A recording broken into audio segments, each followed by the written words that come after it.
UPSC में approx 9 से 12 लाख बच्चे होते हैं। यूपीएससी सिविल सर्विसेज की तैयारी में इस क्षण 9 से 12 लाख बच्चे लगे हुए हैं डायरेक्टली, जो यूपीएससी को तैयारी कर रहे हैं। सीट होती हैं 700 से 1000। कितनी सीट हैं? 700 से 1000। ये मैं बात कर रहा हूं यूपीएससी, बहुत रेपुटेटेड एग्जाम है। देखिए बात समझिएगा, अगर मैं एसएससी सीजीएल की बात करूं तो इस सिंगल टाइम में 25 से 35 लाख बच्चे डायरेक्ट एसएससी सीजीएल को टारगेट करके पढ़ाई कर रहे हैं। और अगर मैं इसमें सीट्स की बात करूं तो 7000 से 13000 तक इसमें सीट आती है। इससे ज्यादा आने का कोई मतलब नहीं है। अगर आप सीडीएस की बात करोगे तो एट ए टाइम 1 से 1.5 लाख बच्चा तैयारी करता है सीडीएस की, जो सीडीएस को पढ़ के पूरी मेहनत कर रहा है सीडीएस के लिए।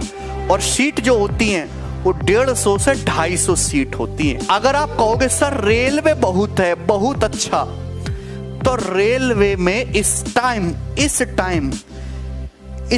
अगर रेलवे की बात करूं तो 2 से ज्यादा लोग रेलवे के एग्जाम की तैयारी करते हैं, 2 करोड़ से ज्यादा लोग। और सीट जो होती हैं, रेलवे की वैकेंसी हर साल नहीं आती, लेकिन सीट आएंगी तो 50,000 से 1 लाख तक के बीच आएंगी। 2 करोड़ नहीं 2.5 करोड़ बोलना चाहिए मुझे। ये हाल है, ये कड़वी सच्चाई है। ये कौन कह रहा बेटा यूपीएससी आसान है? इस पे बाप बैठा हुआ है, सब ऐसा बालक बैठा हुआ है जिसे यूपीएससी की एनसीईआरटी किताबें ना ऐसे बोलेगा और ऐसे कहानी सुनाना शुरू करेगा तुम्हें। चलता फिरता गूगल है वो छोटा, ऐसा बालक भी है। हिंदी वाला जो है, जो बिहारी मेहनती बच्चे हैं बिहार से, ये देखिए कौन कहता है सीजीएल आसान है? ये तो यूपीएससी से भी कठिन हो गया। क्या इनमें कोई भी आसानी है? कोनो आसान नहीं, रेलवे का एग्जाम भी नहीं। लेकिन मेहनत करो, सही दिशा में मेहनत करो, और ऐसी मेहनत करो कि जिससे रिजल्ट निकले। देखिए अगर आप नौकरी के लिए पढ़ रहे हो, केवल नौकरी के लिए पढ़ रहे हो, तो ऐसे पढ़ो कि केवल नौकरी निकले। नॉलेज के हटाओ और पीएचडी को हटाओ, या भाई कुछ अपने उत्थान के लिए हटाओ। अगर आप केवल नौकरी के लिए पढ़ रहे हैं तो ऐसे पढ़ो कि केवल रिजल्ट आए, वही पढ़ो जिससे नंबर आए।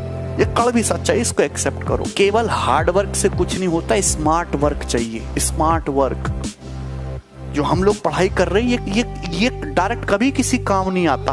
हाँ लेकिन फिर भी देखिए, जो आप ये पढ़ रहे हैं, मैंने आपको ये सब चीज पढ़ा है, क्या कभी इसका कोई काम आएगा? रेलवे में, कोई एसएससी में, किसी भी जॉब में कोई काम आएगा? नहीं काम आएगा। पर फिर भी गवर्नमेंट ये सब क्यों पूछती है? इसलिए पूछती है कि गवर्नमेंट का एक बेंचमार्क है कि जिस बच्चे में इतना दिमाग नहीं है कि वो ये सब चीजें समझ पा रहा है, तो वो फील्ड पे, सड़क पे उतर के जब उसके सामने 4-5 ठेकेदार अपने गुंडे लाके खड़ा कर देगा, वो काम नहीं करेगा, तो कैसे उनसे काम करवा पाएगा? नहीं करवा पाएगा।